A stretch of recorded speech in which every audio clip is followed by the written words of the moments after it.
So number 4 is the expectations are higher the second time around when you're in a remarriage.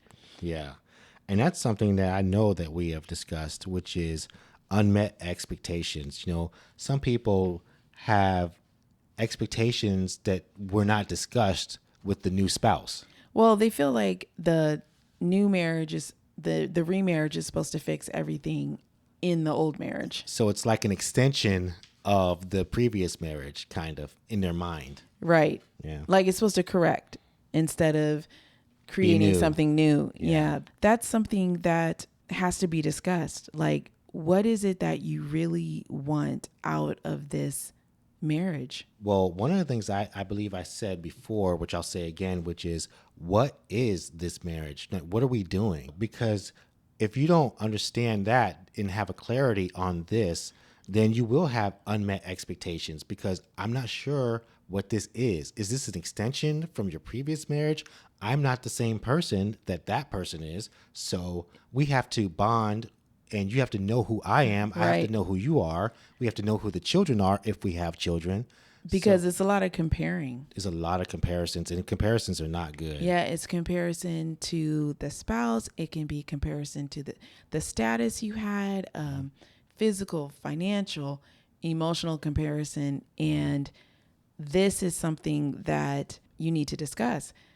Kind of piggybacking on what we were talking about with, I think it was number 2, but what's the expectation? Is it that I work? Am I bringing in income? Do I want you to be at home more and not get another job? What are the expectations? What are you expecting from me? And people in remarriages sometimes just go with what they Think marriage should be. yes, or what their marriage, the last marriage was. And everybody wasn't in your last marriage. You have to understand that.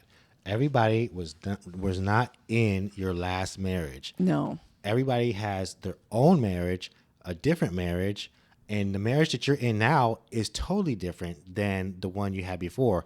Even if it's not totally different, it is a little bit different. And I say it like that because some people say, well, it's not, it's almost the same. It's just like the same thing. No, you're two different people.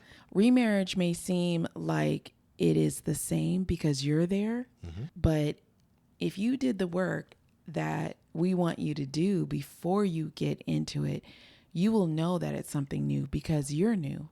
Yes, you are a new person with new thoughts and new ways of going about living and directing yourself in this new remarriage. And your expectations of yourself and what you want out of marriage has changed. Yes. One of the things I think that discourages remarriage sometimes is because people aren't giving themselves space to start again and grow.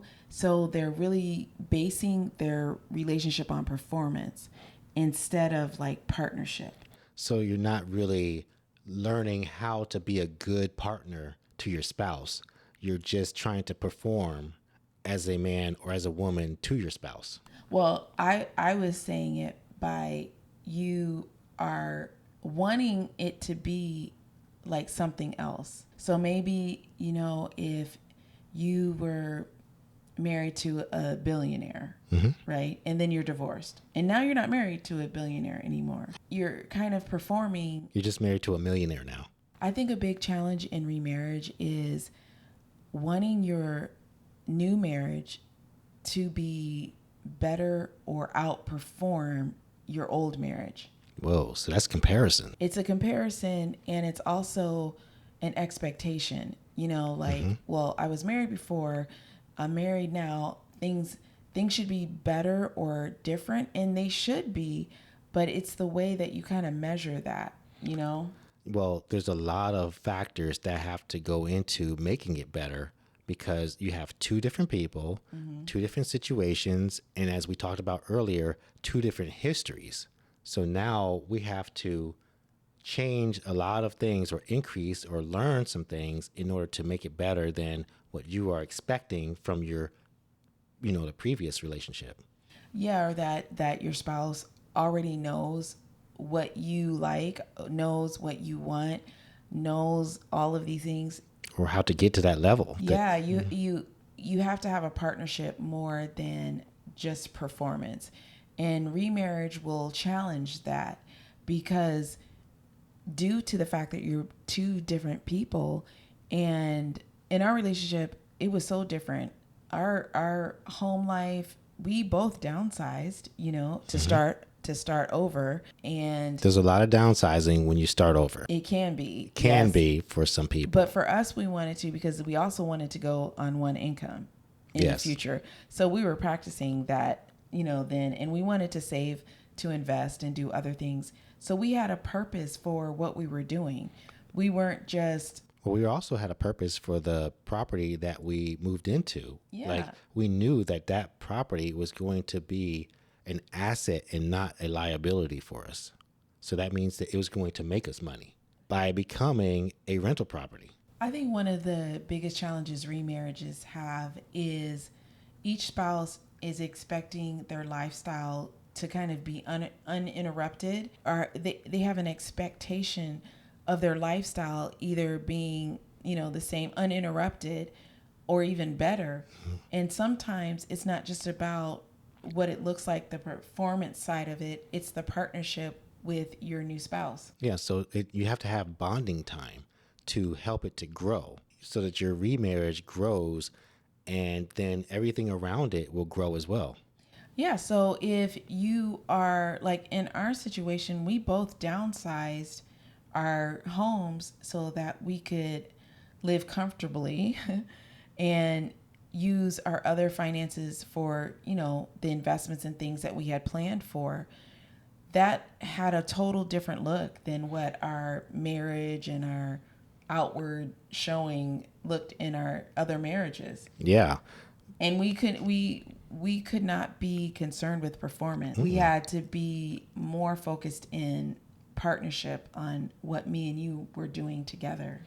Yeah, and another thing that you can't look at comparing yourself to another relationship, another couple, or even social media. So we made our own personal decisions about how we're going to make these changes in our new relationship and in our new home together.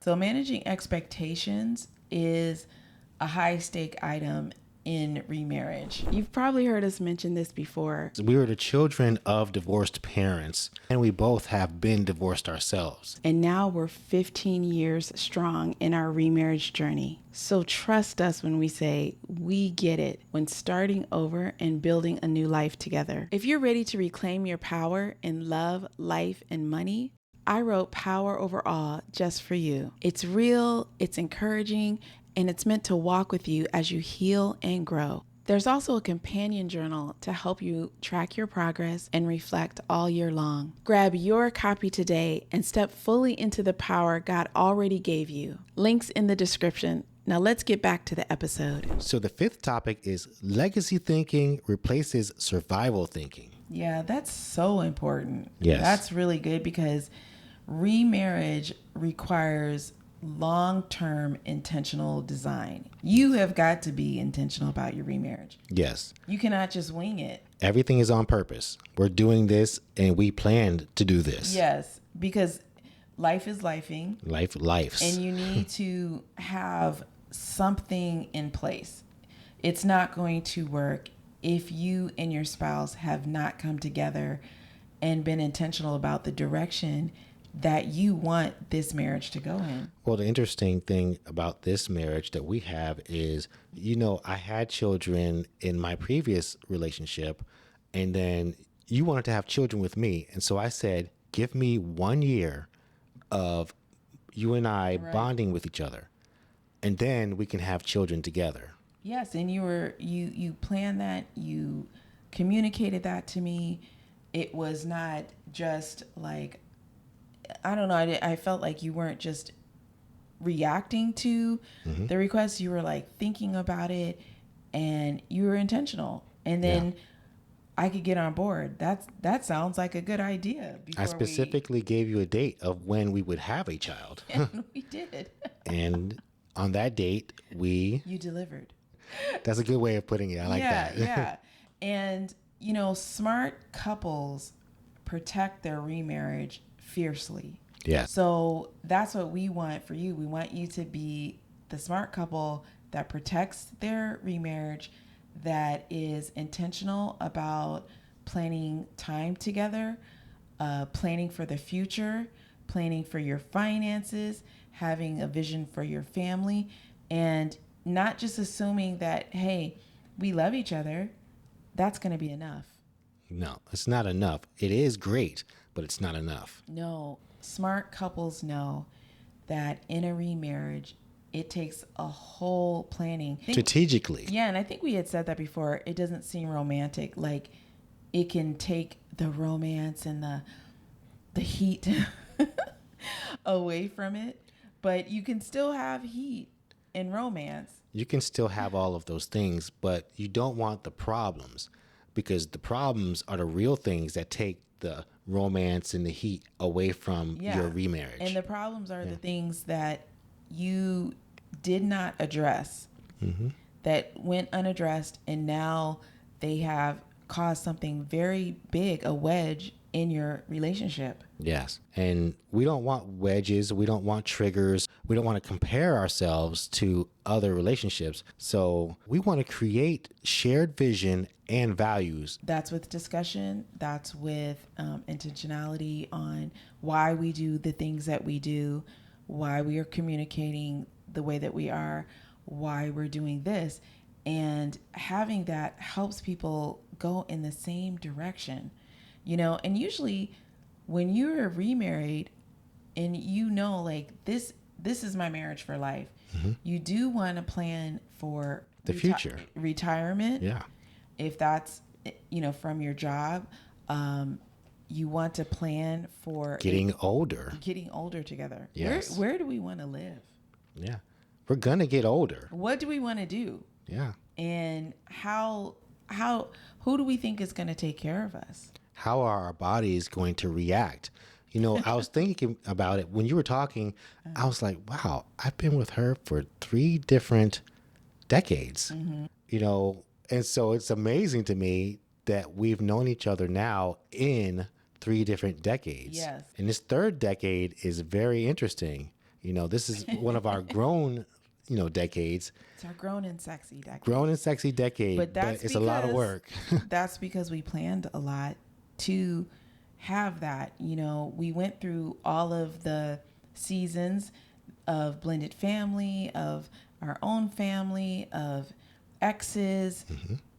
I mean, all of those things, and it didn't really catch us off guard. I think that like our first date, we were talking about what are we going to do with the kids when they're like 21? Yeah.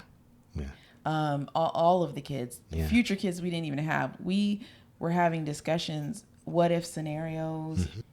Well, we wanted to know how the other person was thinking about what they saw in this relationship in the future. Where are we going? And what do you see about it? That communication alone will make it feel more like legacy thinking and development instead of I'm just going day by day. I don't know what I'm doing. Because you're being intentional and you want to be in line with someone along this journey that you're going on. And you don't really have to feel like, how do I avoid all this disaster? It can be more with, what are we building together? Yes. If you keep that in mind, that's going to help. I mean, that's what smart remarried couples are doing. What are we building together? Because you want to move from reaction to leadership. And especially as a man, we don't want to just be a reactional man. We want to be a man who is a leader. And a leader is going to take charge and know where he is leading his household. Yeah. Where are we going? You asked me, I'm going to tell you this is where we're going.